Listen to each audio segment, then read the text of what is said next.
Hey guys, how's it going? It's Rob Sutton, and yeah, no, that wasn't a typo. You actually read that one correctly. I got shot, and it's been keeping me off the bike. It's been keeping me from doing Bike 198. I thought it would be better to just go ahead and do a video about it and let you guys know what's happening. So let's get at it.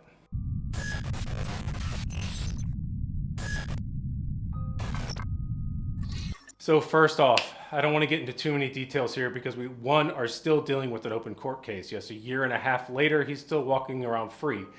And that's mainly because you never want to be a victim in the Atlanta Fulton County court system. It's horrible.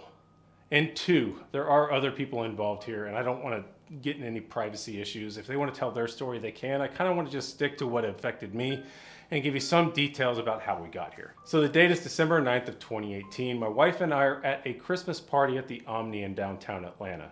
We get a call that one of the people we know is over serving himself and that it would probably be a good idea if he just went to bed. So after we talked to him, we decided that was probably pretty obvious.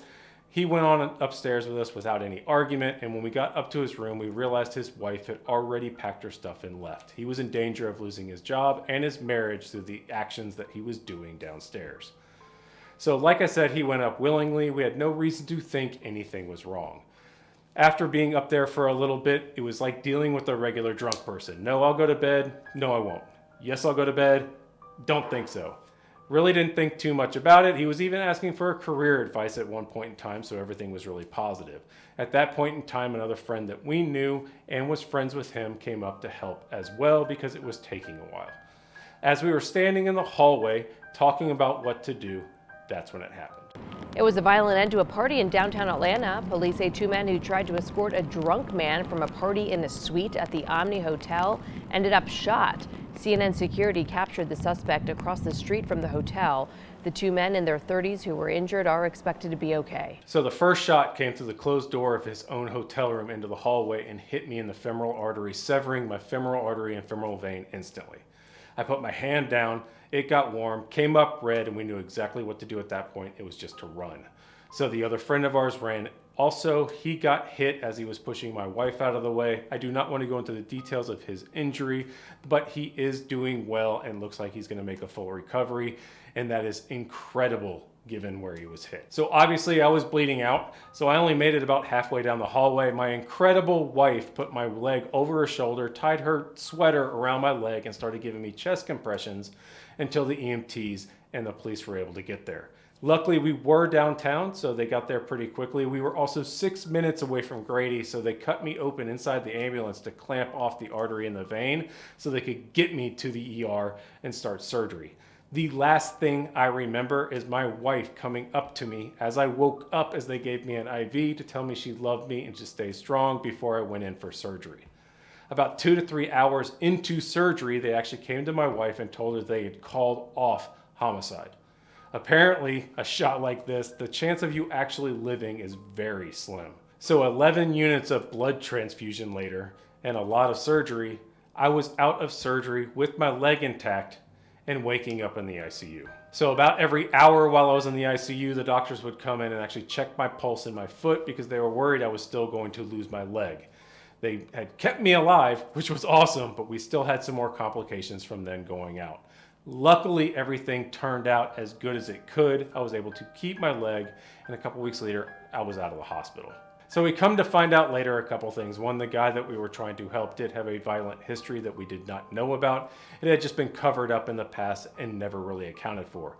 Two, he shot 7 times through that door. So the fact that I only got hit once and the friend of ours only got hit once and my wife was missed was a miracle, because he actually even walked down the hallway past us as my wife was trying to save my life like nothing had happened. The other thing is the doctor said another 60 seconds, there would have been no chance at all. So I'm still here. It's a godsend and we are happy about it.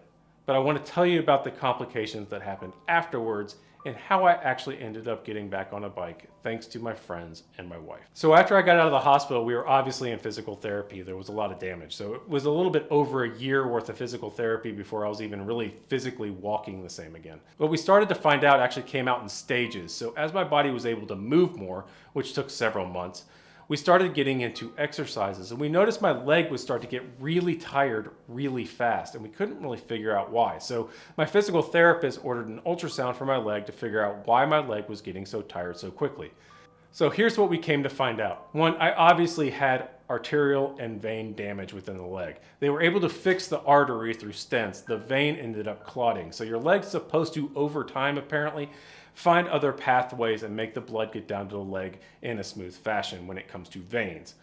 However, I had lost so much blood that something else was happening. So we had the time ultrasound done to my leg, and apparently your blood is supposed to flow at a rate of 500 milliseconds by volume. Mine was over 4,000 milliseconds. It wasn't flowing anywhere near the right speed it was supposed to. So we ran into two issues. One, the leg wasn't getting fuel fast enough because the blood wasn't getting down there quick enough. And two, the blood wasn't getting out. Because I had lost so much blood in this leg, the valves that actually pushed the blood back up to your heart were damaged. So not only was it running out of fuel and getting tired, but it would swell really quickly. So now I get to wear these really big compression socks every day, all day, which my wife thinks is hilarious. So she finds me out the craziest ones she can find. I've got some blue ones with heartbeats and pink, and it's all kinds of a mess. She loves it. But it makes it so I have to wear that to keep my foot from swelling. But at the same time, whenever I use my leg, it gets tired really quickly. So after we figured that out, we started trying to strengthen my calves and hamstrings and other muscles in my leg, because when you strengthen those muscles, it opens up other blood pathways and should help out. There's actually studies that show that your calf strengthening can help blood flow by up to 20%, which I thought was pretty cool and never knew before. However, when we started doing hamstring curls, my hamstrings started cramping instantly. And I'm not talking with a lot of weight, I'm talking 5 pounds. I would do 2 reps and my hamstrings would cramp. So we were back to the drawing board. So we got back with my doctors at Emory to do an MRI to see what the damage was on the other side of my hip at the exit wound. Now I had to do an extra long MRI because apparently there's a version called Metal Protocol. They were worried that there was actually bullet fragments still in my hip. And of course the big magnets in the MRI would cause a big problem with that. So I was in there for a little over an hour versus the regular 20 minutes, which was fun in itself in a big tube. So when we got the MRI results back, it wasn't good. The way the bullet exited out of my hip, it actually fractured my sit bone and tore off 2 of the 3 hamstring muscles, and they were completely disconnected. That's why I had zero strength and it cramped instantly. They weren't connected. So to try to facilitate some healing in that area, we actually did a PRP shot about 4 months ago. Obviously that made things worse initially, but it looks like it helped a little bit at least in the long term. So while the pain has subsided and it's semi-better, it's not completely healed, but it has made quality of life better, at least for now. So what does this mean overall? One, they don't want to go in and do surgery. Apparently when a ballistic wound goes through your body, it's like an earthquake. So they could actually start cutting stuff open and make it a lot worse because of damage they can't see. These are some of the best surgeons I've ever dealt with. When I've got a team from Grady, which is the top trauma center in the country, along with the team that works on the Hawks and the Falcons here in Atlanta, I really do trust their judgment. What they're basically saying at this point in time right now is the PRP shot to the point I've rehabilitated to now is about the best I'm going to be. So I really have to be thankful for getting to the point I am right now. I could have no leg. I could not be here, and I could not be able to do my little walk jog around the neighborhood. But the lingering question was, would I ever get back on a bike again? And to be honest, I didn't think it was even possible. When I can't run up a hill, how am I supposed to get on a bike and pedal for long periods of time? To make matters worse, my son was getting heavily into biking. He's 8 years old. He's got a Specialized that he loves, and he's trying to jump off of everything. And he started asking when I was going to be able to ride again. So I sold everything. I knew I wasn't going to be able to get on a bike that was regular ever again. So I was just, it was tiring. So I got rid of it all. And then I have friends and family, especially my wife, keeping on pushing, saying, you might want to try this e-bike thing. I'll be honest, I put it off for quite some time. This really isn't easy to say, but the unknowing of whether it would work or not was better than knowing it wouldn't. So I put it off, and then I've had a couple friends that have been pushing it, and my wife kept on pushing it, and I had one friend that said, hey, look, I'm going to bring out 2 bikes. Why don't you just try? We'll just do it. If it doesn't work, it doesn't work, but don't worry about it. I have to tell you, I was blown away. As soon as I got on that e-bike in the parking lot, I knew my life had changed. Look, I'm not interested in going as fast as I can up climbs. I'm not interested in some motor helping me kill all the Strava segments in the world. All I really wanted to do was ride with my friends again and ride with my son, who was getting really passionate about mountain biking. And as you guys know, I am too. So that is one thing I really wanted to do with him. When I put that first leg over, I just knew. It was instant. This is life-changing for me. This is an artificial leg. It was crazy. So what I was able to do with the e-bike is actually adjust the pressure based off how my leg was feeling. If it was getting too tired because of the blood flow, I could kick it up a notch. If the hamstring started to pull, I could just kick it up a notch. And what I was able to do is make this bike my left leg. I was able to ride again.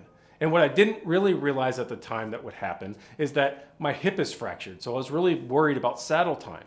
But if I'm not having to put equal pressure on both legs, if I'm able to let the left leg relax some, I can right bias on the saddle and put most of my weight on the right side of my body instead of the left. So I'm actually able to keep the impact off my left fractured hip. Like, I can't even begin to tell you guys how much of just a relaxing feeling that was, knowing that I would be able to ride again because of bike technology. You know, bike technology has done a lot of things for us over the years. It's let us ride gnarlier trails, go backwoods far. I mean, everything from like the first production stump jumper up until now has just been amazing. It's let us do things that we never thought possible. But even with all that technology, I thought I was never going to be able to ride again. And the e-bike made it so I could ride again. Not so I could blaze past all my friends on a climb that didn't have one, but so I could even ride slow behind my son and not be in pain. It's like the next evolution of mountain biking that will allow people to ride for longer periods of time in age, distance, injury, and several other areas where you would just be kicked off a bike permanently. Now, I'm not trying to paint some rosy picture. My previous riding life is gone. There are things like my favorite track up in Pisgah, North Carolina, Pilot Rock. I'm never going to be able to ride again. It has a mean hike-a-bike at the top, which I can't even climb without a bike, much less with one. But what I will be able to do is ride. And I've ridden 2 times with my son this week, and I can't tell you how much that means. So has it been a rocky road? Does all this suck? Did we ask for any of it? No. But got to make the best of it. And it's amazing to me how far technology has come for letting me ride a mountain bike again. It's really mind-blowing. So guys, that's what happened. But the other thing that allows me to do is actually work on Bike 198 again, which I've been waiting to do for a really long time. I've really missed it. So we're gonna have some more content coming out. Please subscribe to the newsletter and YouTube and all that stuff, because we're gonna have some fun with it.